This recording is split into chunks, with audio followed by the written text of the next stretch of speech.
Okay, it's 4:09 p.m. We have come out of executive session and no actions were taken in executive session. So the next item in the agenda is 2026 ARPA expenditures. If you'd like me to proceed, I will be seeking a motion to authorize me to refine the costs of what was discussed in executive session and bring that back to the executive committee for a vote as soon as practically possible. Yeah, that's fair. So I guess that's kind of what I was looking for. I think really what we're thinking is that the information you provided to us in executive session was very helpful, but there's not sufficient information for us to firm things up. So I'm making a motion that we instruct you to do further research with an objective to refine an approach for the use of ARPA funds, with a goal to get this all accomplished and voted on by our next executive committee meeting. Is there a second? A second from Shannon. Discussion with a friendly amendment, just to follow the priority list as discussed. Yes. Yep, and to engage in necessary permitting work and discussions with vendors to refine those costs. Are we satisfied with the motion, or do we want to take another crack at it? Well, I have one other comment, which is, I guess, depending on how you define this, the purchasing authority of the executive committee is $350,000. So, and the total amount is over $350,000. So I think perhaps it should be bring it back to the executive committee for guidance and recommendation to the governing board. Does that sound correct as another friendly amendment? So what we're thinking is we're going to have to take this to the governing board. Question Correct. about that, Ellie, is that because based on the priority list that we have, we could look at them as single line items, but we really would be packaging it as a whole and therefore subject to the governing board vote versus individual line or project areas that can be below that threshold. Well, the drop design we've already voted on previously, but the totality of the construction award would be awarded to a single vendor, which would be over $350,000. So the procurement is above the threshold that we're able to decide at this level. Great, thank you. So I just kind of want to do the math here, where our governing board meeting is on the 15th of June. Ellie, can you gather necessary information by then? And I think we also have an executive committee meeting on that same day, do we not?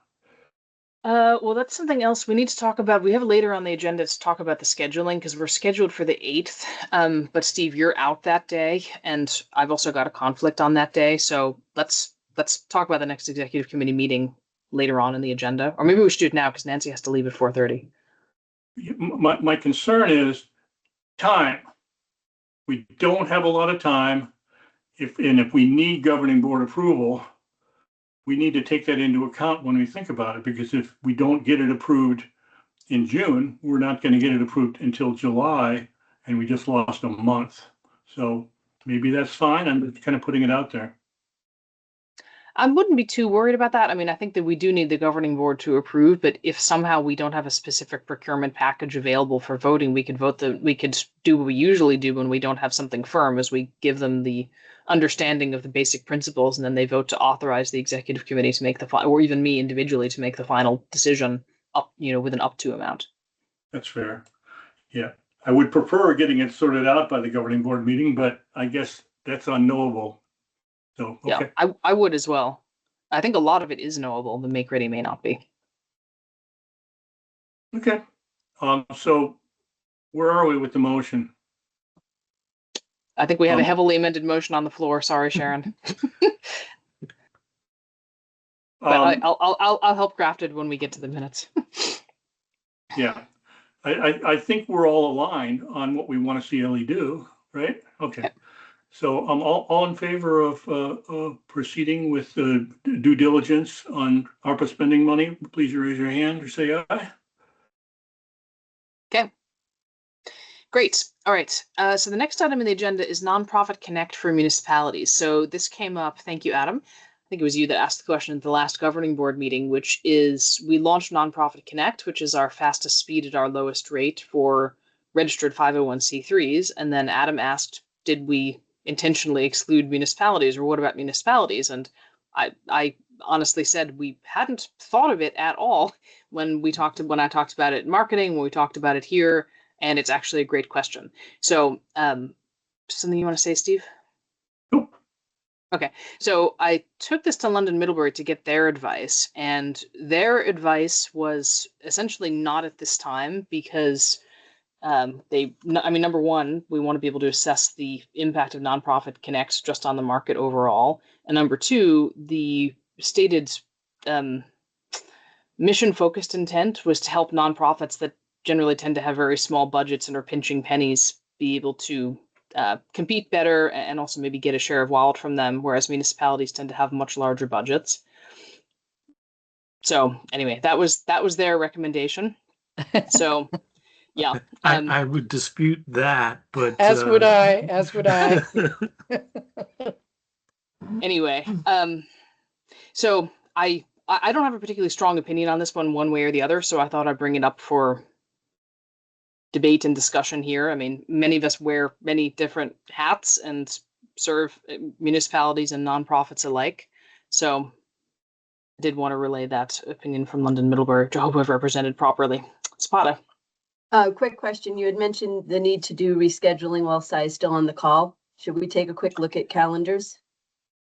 Can we move on this Along item that and then we'll sense. move that one next? Otherwise, Yep. I'm going to get myself totally confused. Sorry, but that's a good point. Nope, that's fine. I don't know.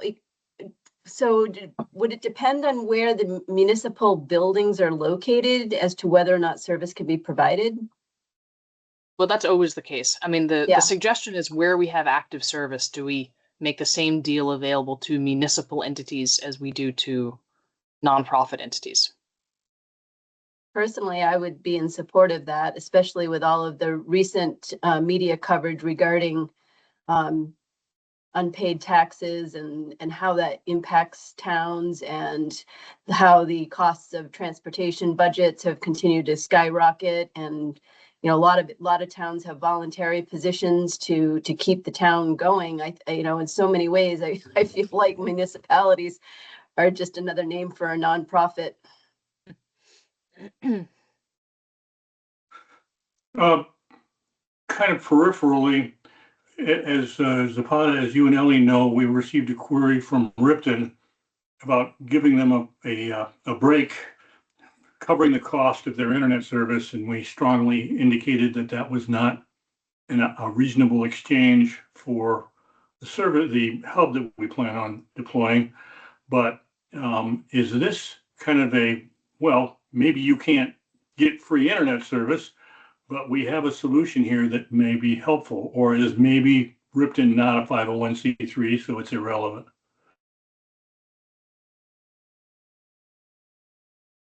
Well, I think that's the point of the conversation, is to whether or not we create sort of a dual pathway. One is targeting nonprofits to support the work that they do, and then also another pathway is to support our municipal partners in allowing functionality to occur in the town, with various towns having volunteer staff and budget shortfalls in light of changing political environments. It's So also, I by the wouldn't way, say and that we're a That's the right answer. 501c, but a similar program. yeah, and if you think about the municipalities around, many of them, although not all of them, but many of them are literally directly our member towns, and many of those towns have actually given us their ARPA money over the years. So it kind of seems to me like it might be, Right. as I said, I'm not of too strong a mind about it, but it does seem like a good idea, whether we do it now or whether we choose to wait a couple months and do it later for some reason. What do you guys think? I think Zapata made the point really well. I mean, there are two different things here, and I think we should promote them both, whether they're done simultaneously or whether we bring in the municipalities later. Um, but I think that's the right answer. You've got the 501c3s and then you've got the municipalities. If we did Is this do it, a- how would we advertise it? Same as what we've been doing. I'm not sure. I mean, the name that we've chosen is unfortunately specific, I guess because we weren't thinking broadly enough. But we could But do we just have to advertise it the same way? I mean, municipality is a much smaller group of people. I think that can Right. be almost a one-to-one offer Yeah. to each town as we do it. Yeah, yeah. And not have to give it a special name, whatever. But then we can talk about it in the newsletter and we can make it clear that that's what we're doing, which is great. that works for me. So Okay. are we talking about doing this now, or does we move it onto the parking lot and refine it? Well, I guess why wait? If we want to move forward with it, then you're authorizing me to move forward with it and work Mhm. out the details. Yeah. Maya,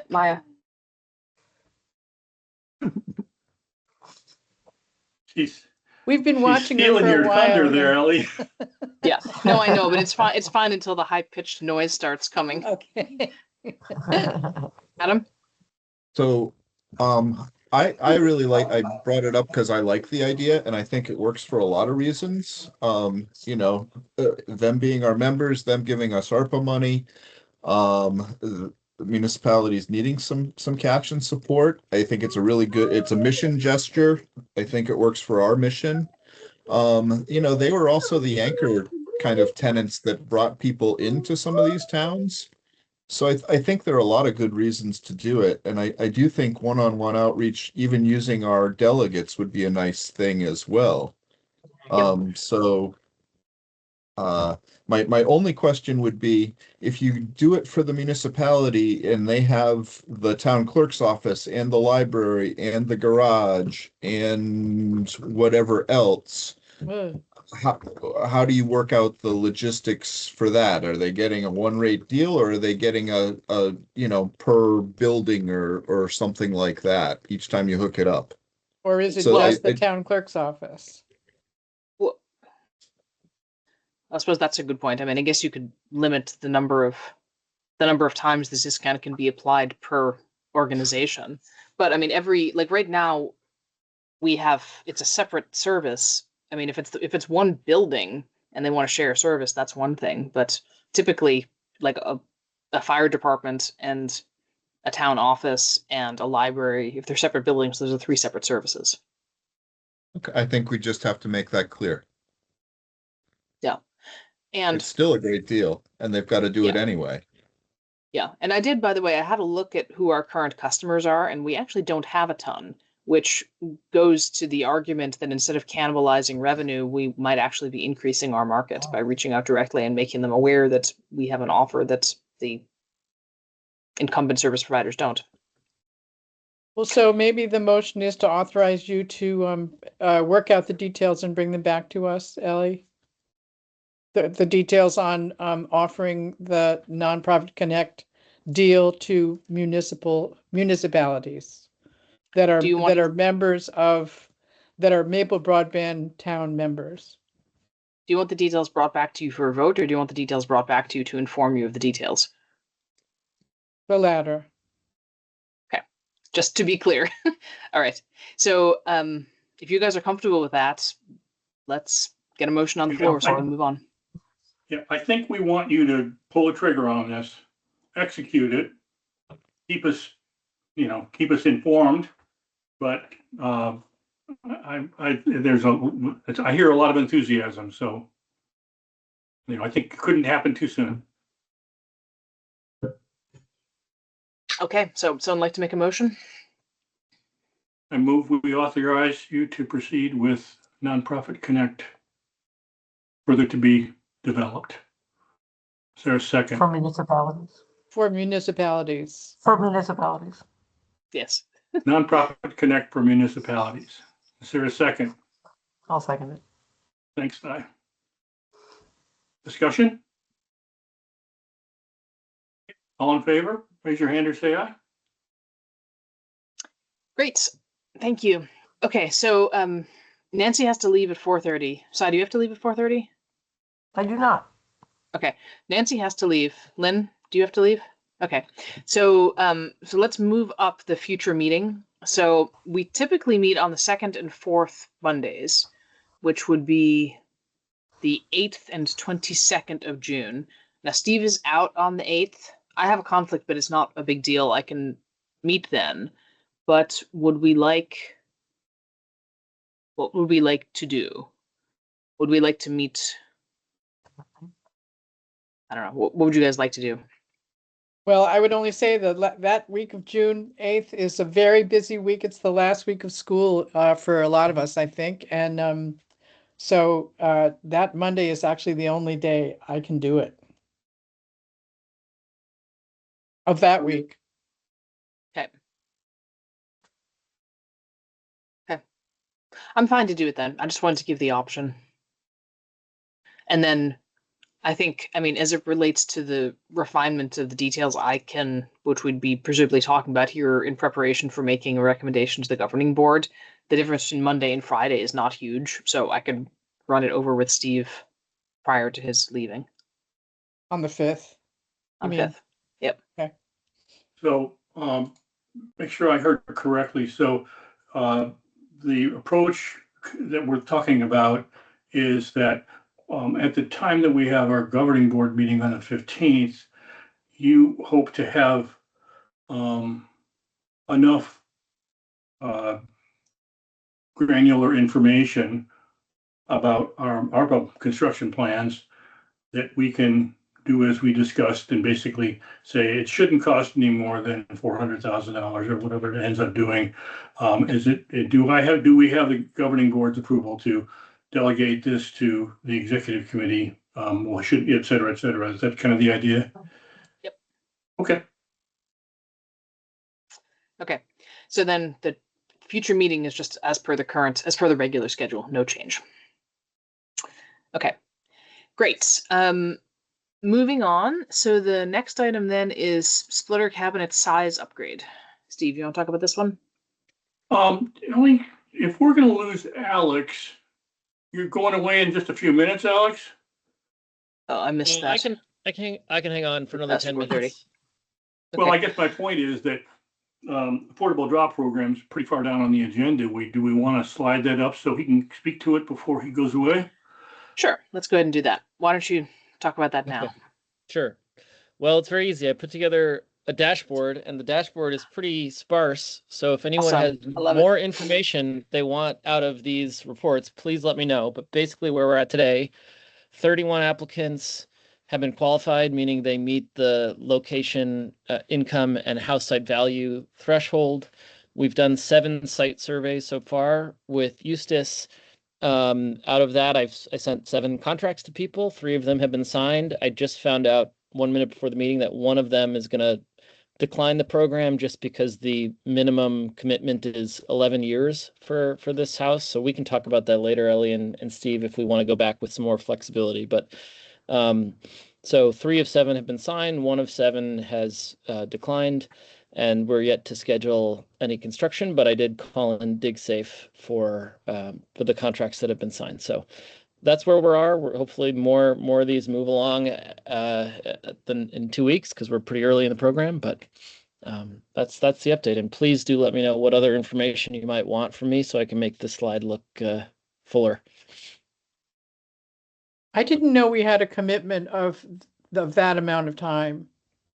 Well, Well, it's yeah. 6 months of commitment for every $500 of construction, and this house is 1,200 feet away from the road. Just a massive underground expedition to get there. I see. And so I see. with an $11,000 construction estimate, that equals 11 years of commitment. And again, we can go back to them and say, we thought about it, and this is an edge case where we want to do something custom. But go ahead, Ellie. I think we have a misunderstanding there. It's not 6 months for every $500. It's 1 month for every $500 with a 6 month minimum. So if it's only $11,000, that is a significant difference there. Sorry, it's 1 month, one For every month commitment for every $500. $500. Okay, Yeah. well, yeah, we do have a misunderstanding. My bad. He will be thrilled to know that he doesn't have Yeah. to sign up for 11 years of service. Yeah, no, totally. Because I was thinking 11 years of service, that's like $66,000. I mean, that's legitimate if it is in fact $66,000. But Huh. yeah. So Well, that makes a lot more 11,000. sense than, yeah. That's 22 months of service. That's under 2 years. Hopefully we can get them turned around. I'm sure we Alex, can. what do you think about the people that have already signed up that are under the wrong set of terms? Their commitments are 2 or 3 years or less, and they didn't blink at it. So, I mean, Okay. Perfect. Yeah. Well, glad we Great. caught this. yeah, good. Glad you Great. stuck around for the call for the meeting here, Alex. I'm sure we would have Wow. caught it afterwards. Do we want to, though, you said you had sent contracts to 7 people, 3 had signed, 1 had not, so we've got a few people hanging out there with contracts that probably have the wrong numbers in them. Should they Right. be changed before we ask them to put signatures on? I'm happy to change the other ones that haven't signed. I'm happy to change Yeah. any of them, really. Yeah, well, at least those ones, to be fair, yeah. Yep. Yeah, definitely. All right, cool. Well, I've got something to do after dinner then. Cool. Happy to keep you busy. All right. Okay. Anyone else have anything for Alex? I think it's been really great. I'm very happy. I know that I don't have to worry about anything. All the details getting taken care of. Okay. All right. So back up to 7C splitter cabinet size upgrade. Okay, so some of you have already seen this before. Some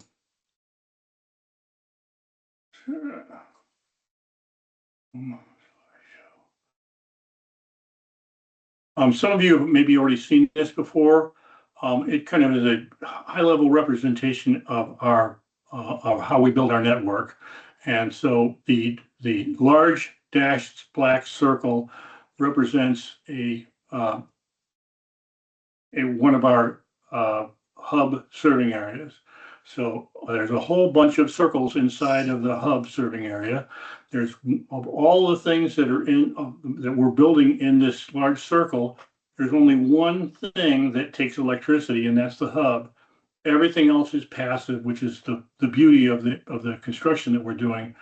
So what happens is each of these is a sample splitter serving area, and so we put in a splitter cabinet in the center of that serving area, and then we extend fiber out to the individual subscribers, and then we move on from there. So what you're going to see next is what the reality of the situation is. But before we do that, you can see that what happens is as the density in a given serving area increases in terms of number of subscribers, the sizes of the splitter cabinets has to increase to reflect those subscribers so that anybody who wants service within that serving area, they can receive it because we've sized the splitter cabinet properly.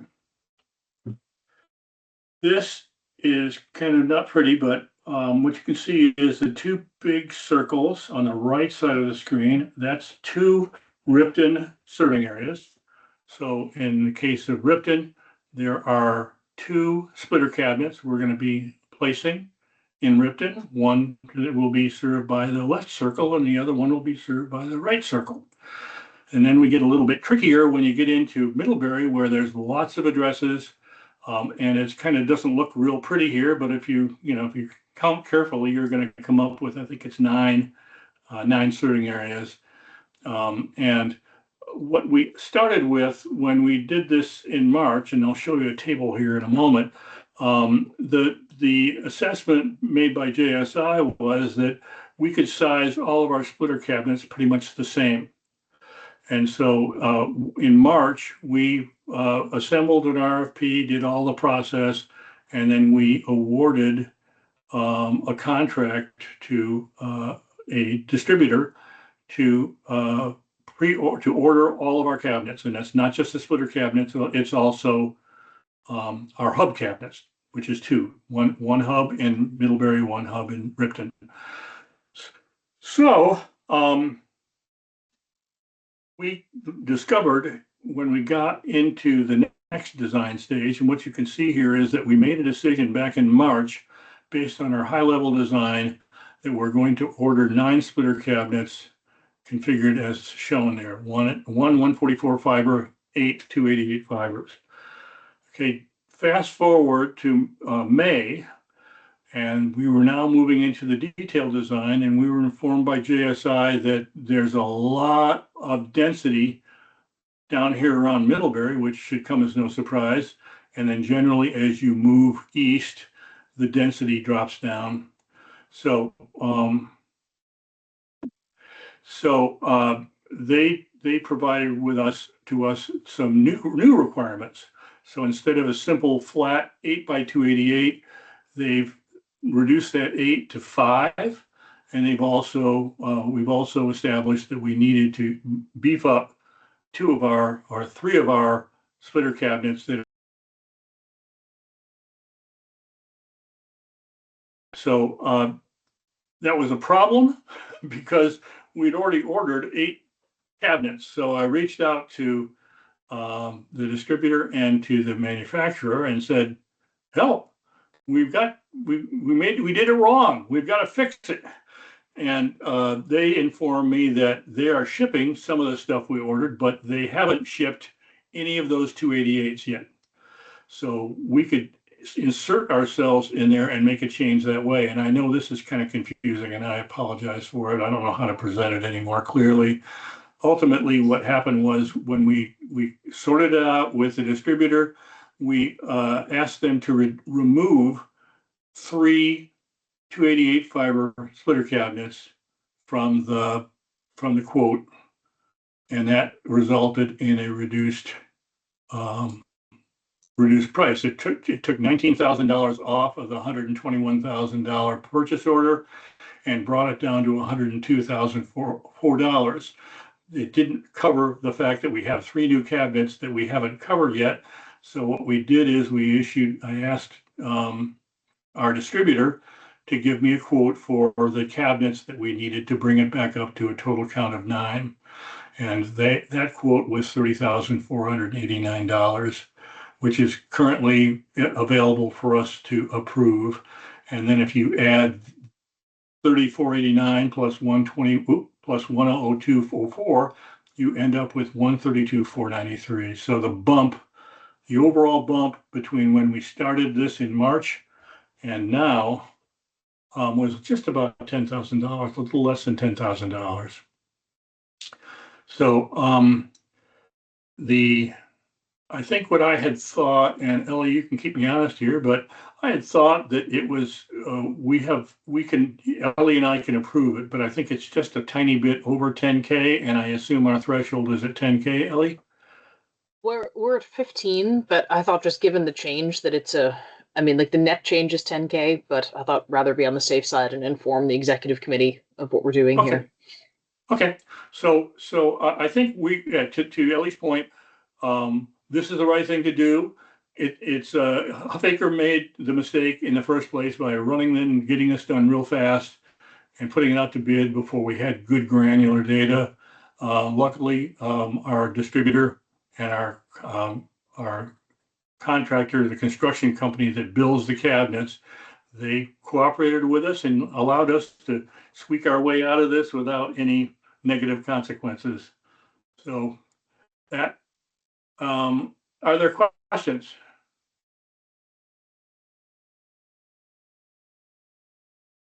Ellie, you want to move on to our cable purchase authorization? Are we going to vote on this? I think it would be Okay. good procedurally just to have a motion to approve the purchase order change request as shown on the screen. I move to approve the new purchase order as I'll second displayed it. on the screen. All in favor, raise your hand or say aye. Okay, thanks, everyone. Okay. And then the cable purchase authorization. I believe you have a slide on this one as well. Yeah, and this one is, I also moved our little spreadsheet. So this is pretty busy, but it came as a result of the fact that our executive director was trying to struggle with the most cost-effective way to purchase whatever remaining cable we need so that we can build out not only the BEAD work, which has to be funded through BABA, which is right here, Build America, Buy America. So we have to use that cable when we're doing BEAD work. But the stuff that we're doing for ARPA, we don't need that kind of accounting. So as a result, we can purchase cable for non-BABA construction and just simply deploy it for the ARPA work. And then there's no negative consequence. We don't want to ever put ourselves in a situation where we're going to be installing BABA cable in a BEAD environment. We're going to be really careful about that. So just to be clear, Steve, we're not talking about ARPA here. This is for the BEAD middle mile. So this is for the portions of what we're building adjacent to BEAD that we can't charge the BEAD grant, because the ARPA line extensions are all going to be 24 count cable.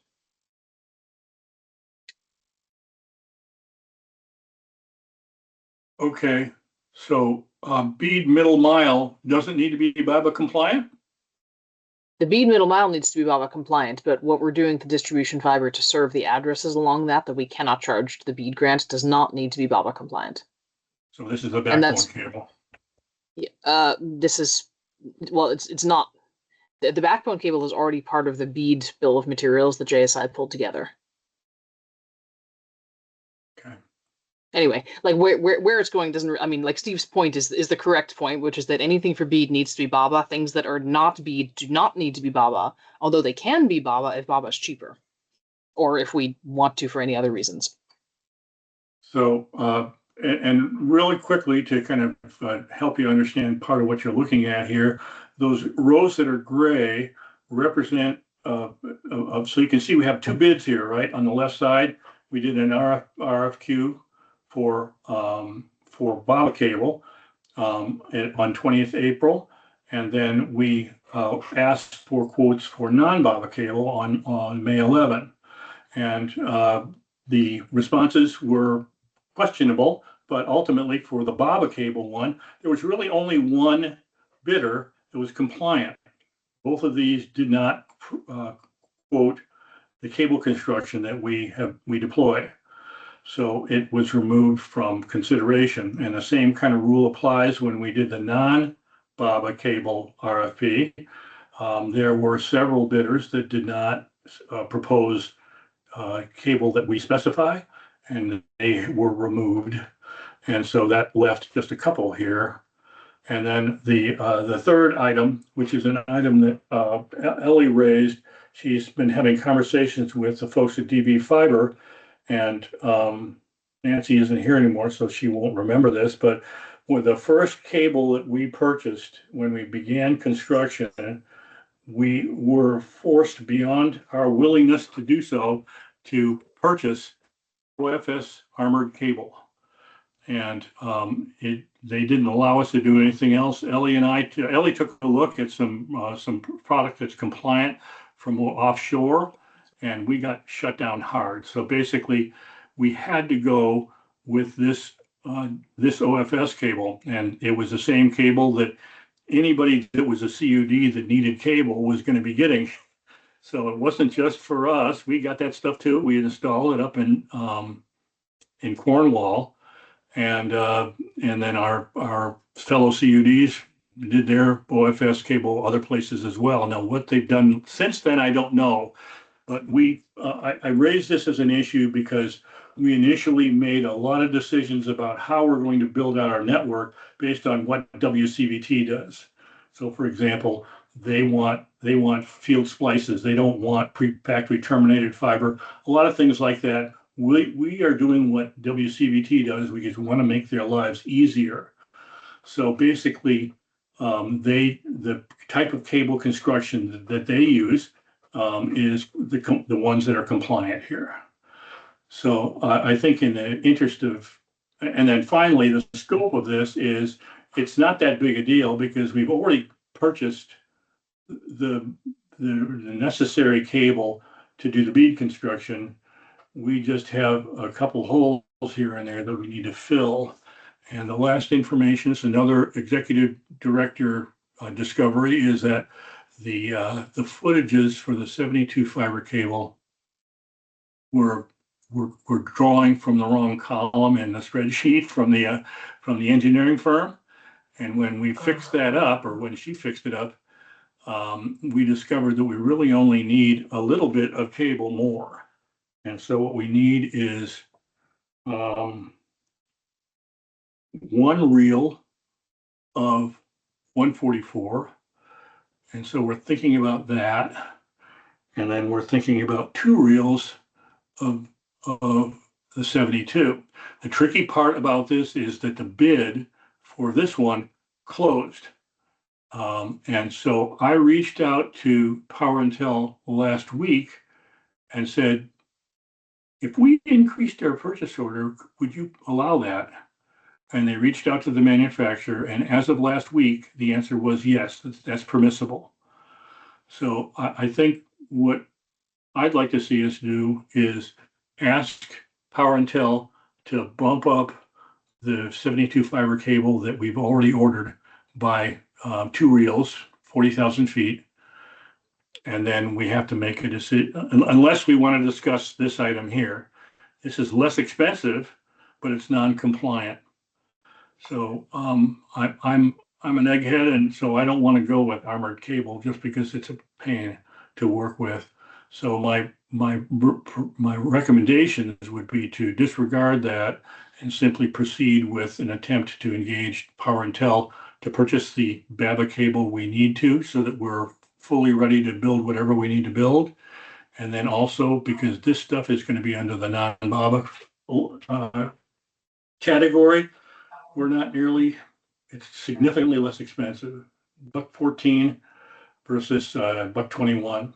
So that's significant savings when you think about the fact that that one reel has got 20,000 feet on it. So I think the tricky part, and I think this is the reason Ellie thought this was kind of tricky, is that, you know, normally you go out to bid and you go with the low bidder and you award it to the low bidder, and now we're kind of in a weird situation. So I think what we'd like to do, or what I'd like to do, pending discussions, and maybe I'll put a motion out there and then we can talk about it a bit. But I think my motion will be that we reach out to Wesco and we issue a purchase order for one reel of 20,000 feet of 144 fiber cable. And then we reach out to Power Intel and order two more 20,000 foot reels of 72 fiber cable. So that's my motion. And I guess we got a second from Shannon. Excellent. So discussion. I apologize. A lot of this stuff is pretty naughty, but I think the good news for those of you who don't dwell in telecommunications is that Ellie's my peer reviewer, and she wouldn't let me get away with anything that is not appropriate. So she caught me, right? I'm saying it's ARPA, and she's saying it's not ARPA. So she's always kind of keeping us on an even keel there. Questions, discussion? Okay. I think the only thing I don't know, Ellie, and maybe you've got an idea, is what happens if the Power Intel says, sorry, the window on that is closed. We can't do that. Well, that's where it becomes more interesting, because then we have to choose whether we spend 58 cents a foot for the DV fiber armored cable or 78 cents a foot for new cable. So I would rather save the 20 cents a foot, even if the cable's not as good. But I guess the question is whether or not that would somehow reflect in greater labor fees to install it. Because, I mean, you're out talking about what percent there. It's pretty significant percent difference. Yeah, there were some unknowns about the DV fiber cable. they've got, I think, 3 reels, 20,000 foot reels, and they have to get the cable here if we buy it, and they don't know how to do that. Well, they And were there's getting gonna, quotes for it at the time. I mean, yeah, they are still getting quotes for it. I mean, I told them if we were to consider it, they would have to deliver it to Waitsfield. Otherwise, it's not going to be price competitive. yeah. And then I think the other thing that Ellie had said is that if we want to do something about this, she might have an opportunity to reduce that per foot price and negotiate with DV Fiber to reduce that price. So, yeah, Yeah, possibly. Although again, Steve made the other point that it's if they have 3 reels, they're probably going to want to get rid of all 3 of them and not 2 of the 3. So we would have better negotiating power if we wanted all 3 of them. But I think Steve's recommendation makes sense. And then if that does not work, we have time to figure out other options. Like we're not this is for what we're building along with the Bead Middle Mile. We're not going yeah, to be using this cable until next year. yep, There is no yep, hurry. We just want to have it now so we can pay for it with ARPA money. that's good. Yeah, so we'll just we'll revisit it if we have problems with Power and Tel opening up Yep. that PO again. Yep. And perhaps we can, Ellie and I can cook up an email to explain what the next step is, and then get you folks buy-in via emails. Yep. Okay. Okay, we have a motion and a second, I think, do we not? Yep. Okay. All in favor of proceeding as moved, raise your hand or say aye. Well, thank you, everyone. Okay. I'm going to, in the interest of time, I'm going to deviate from the agenda for a little bit to do updates quickly, because the last item on here we could talk about now, but we can also talk about in 2 weeks' time. It's not super time critical. And so I'd rather not take up all of our time and then have no time for updates. So I'm going to move on. The Finance Committee has not met, and then we've had the Affordable Drop Program update. Bead, there are, I think the main update is what we are working on now is with WCBT still trying to get our NEPA ESAPTT project descriptions. Zapata is laughing. She may have seen some of these things before. Yeah, we're working to get these things finalized and submitted to the state, and that is required in order for us, but also for everyone else in the state. Like the state's gathering up all these things, and then they'll submit them to the feds together. So we are one of the last ones to be submitting, so we need to hurry ourselves up. So I am hoping that happens in the next couple days. And the other thing is, Steve alluded to it previously, but on Friday afternoon, we received from the VCBB 2 things related to BEAD. So the prior submission to the NTIA of the modification of our scope request has been submitted and is still pending. We have no answer on that, but the VCBB is proceeding, assuming that all is well and the NTIA accepts the scope change. And they sent us through 2 documents. One is an 83-page terms and conditions of the grant, which I haven't opened yet because I've been busy with other things today. And the other is a couple-pager scope of work. And so obviously need to be reviewing all of that. I'm sure it goes without saying that we're going to be doing, in addition to reading the grant agreement myself, we're going to be wanting to do a legal review of that. So I'm working with Krista to see if because we're both conflicted. So we're asking someone else within Vacuda to make the decision about whether or not Vacuda should pay for this. And if not, then we'll be splitting the legal bill on that legal review. So that's that. It's great to have a draft. Steve, go ahead. Grant compliance. Yeah, I looked at that 89-page document. It's got 8 attachments. It's a beast. Mm-hmm. You're going to do it all. You're going to go through all of it. You're going to be responsible for compliance. We're not going to outsource some of those tasks to others. I don't have the foggiest idea. I haven't read it yet. That's part of what I need to do is understand what the obligations are and then figure out how we're going to comply with them. Okay. Yeah, because it seems like you're not going to have time to do anything else if all you do is grant compliance, but I guess we'll find out.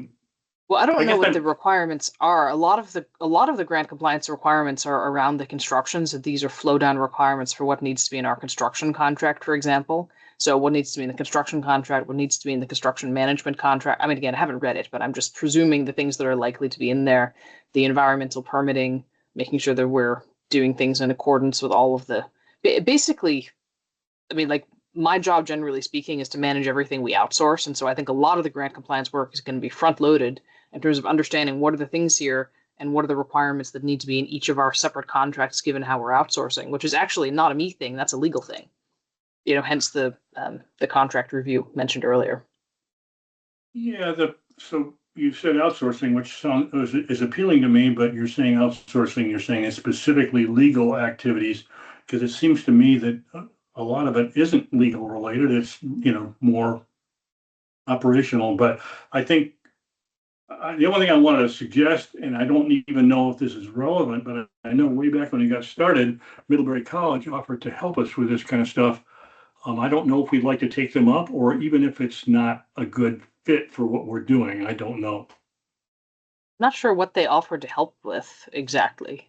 Can you recall?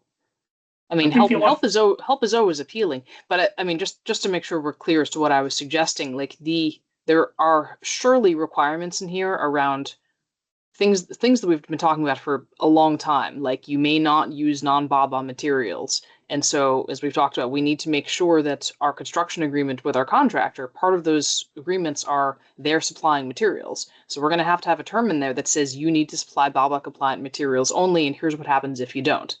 Right. And then we've also talked about we need to understand how we modify our systems and our monitoring of systems to make sure that no non-BABA material gets released, and that we have the documentation to track all the way from quote and purchase order all the way through to what's been installed in the field. Like, we know those are gaps in our systems, and we've said that we'll start to tackle it once we understand what the requirements are. Well, now we have the requirements, we can start to figure out what that system is. So and I think when I was talking about legal, when you look at this 83 or 89 page document or whatever it is, figuring out what are all the things that need to be in our construction contract or our construction management contract or whatever other contracts of the things that we outsource today, that is where we're going to be getting legal advice to make sure that we don't miss anything. Yep. And I guess the one item that we've been trying to do since we got started is trying to keep it simple, and it's not going to be simple anymore. Well, Not at all. This is a federal grant of the normal sort of federal grants. I mean, Yep. from what I understand, the BEAD is, well, I don't know, I haven't read the thing yet, but Reconnect, for example, and yeah, like the USDA grants are apparently just awful. This is apparently not that bad. So it's all on a scale. We think we've dealt with federal grants, but we've actually only dealt with ARPA. We've been so lucky. Okay, so that is what's going on with BEAD. And then parking lot, I think the updates, I did cover the audit Q&A earlier. So we had a live Q&A conducted on the 14th, and we're working on getting the written responses to that out. And then Steve's been in communications with the town about the Ripton hub. Nothing else on the parking lot did I note an update on. Update on network management agreement. We're still waiting on WCVT to review it.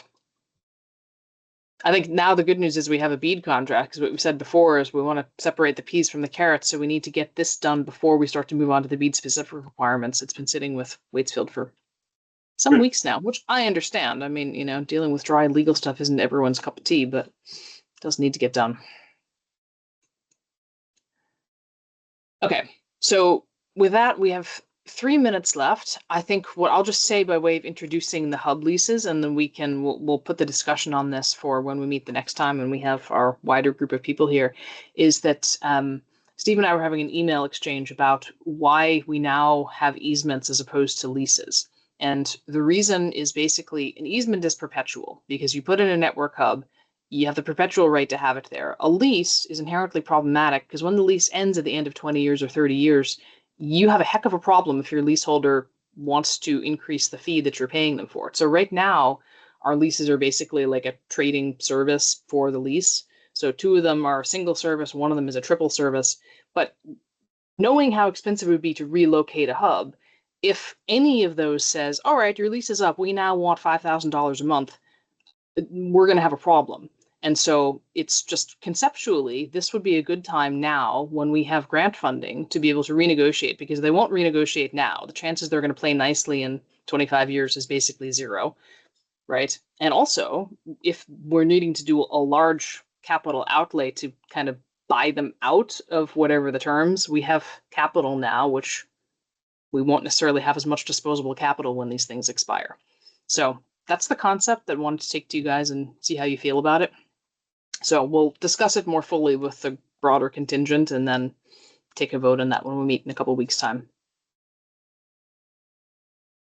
And Steve, you're not going to be here in a couple of weeks' time. So if you want to say something pro or con for that idea, then this would be a good time so other people know your opinions.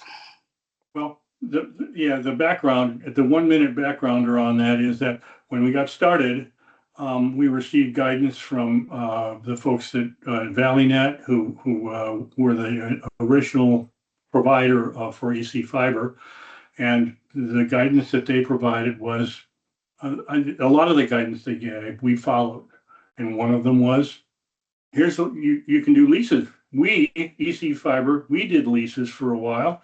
And so here's a sample lease form that's we already use. And so that was my marching orders. And so I went out and signed leases for our first 3 hubs. And here we are now. So it's just got to be fixed. You know, I don't make any apologies. I was in a hurry to go as fast as I could to make sure things got done, but we got to fix it now. So that's what you should know. Okay. Great. Well, I will speak to the rest of you guys on June 8th, if not sooner. And Steve and I talk all the time. Thank you all. And yeah, great meeting today. Great discussions. And see you soon. Enjoy the weather.